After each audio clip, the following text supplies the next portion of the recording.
পটুয়াখালীতে গড়ে উঠেছে দেশের অন্যতম নতুন রপ্তানিমুখী অর্থনৈতিক অঞ্চল ইপিজেড। বালু ভরাটের কাজ শেষ হলে বিনিয়োগকারীদের মাঝে বরাদ্দ দেওয়া হবে প্লট। এই প্রকল্প ঘিরে নতুন স্বপ্ন দেখছেন স্থানীয়রা। মোহাম্মদ শফিকুল ইসলামের রিপোর্ট, জানাচ্ছেন সুলতানা মরিয়ম। পটুয়াখালীর সদর উপজেলার আউলিয়াপুরে দ্রুত এগিয়ে চলছে দেশের অন্যতম বৃহৎ অর্থনৈতিক অঞ্চল পটুয়াখালী ইপিজেডের কাজ। 2023 সালে শুরু হওয়া এই 418 একরের প্রকল্পটির কাজ শেষ হবে আগামী 1 বছরের মধ্যেই। প্রকল্পের আওতায় জমিদাতা 154টি পরিবারের জন্য নতুন আবাসন তৈরি হচ্ছে। পর্যায়ক্রমে দেশি বিদেশি বিনিয়োগকারী উদ্যোক্তাদের মাঝে দেওয়া হবে প্লট বরাদ্দ। প্রকল্প সম্পন্ন হলে প্রত্যক্ষ ও পরোক্ষভাবে কর্মসংস্থান হবে প্রায় 2 লাখ মানুষের।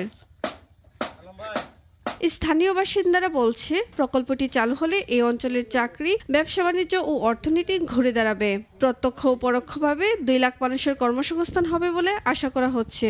এলাকার খুব উন্নতি হবে এবং এইটা একটা শিল্প নগরীতে পরিণত হবে। কোথাও কাজ পাই না, এখানে আমরা কাজ বাজ করতে পারবো, চাকরি পাবো। ইপিজেডে হাজারো মানুষের কর্মসংস্থান হবে। আগামী 1 বছরের মধ্যে বিনিয়োগকারীদের মাঝে প্লট বরাদ্দ সহ কাজের অগ্রগতি নিয়ে কথা বলেন এই কর্মকর্তা। এইখানে আমাদের যে 154টা ফ্যামিলি আছে তাদের জন্য ড্রেন, ফুটপাথ, রাস্তা, কালভার্ট, একটা 4তলা স্কুল, বাউন্ডারি ওয়াল, তারপর মেইন রোড, তারপরে স্টাফ ডরমেটরি, অফিসের ডরমেটরি, এগুলার কাজ শুরু হয়ে গেছে। দেশি বিদেশি উদ্যোক্তারা গ্যাস, বিদ্যুৎ সহ প্রয়োজনীয় অবকাঠামো সুবিধা নিশ্চিতের দাবি জানিয়েছে। উদ্যোক্তাদের দেশে আনার জন্য বিভিন্ন রকম প্রচেষ্টা চালাচ্ছে এবং সারা দেশে যাতে সুষম উন্নয়ন হয়, যেটাকে ব্যালেন্স ডেভেলপমেন্ট বলে, সেই উদ্যোগ গ্রহণ করছে। 2023 সালে শুরু হওয়া এই প্রকল্প শেষ হলে এটি হবে দেশের অন্যতম গুরুত্বপূর্ণ শিল্পাঞ্চল, যা উপকূলীয় অঞ্চলের অর্থনীতিতে নতুন দিগন্ত উন্মোচন করবে। সুলতানা মরিয়ম, নাগরিক।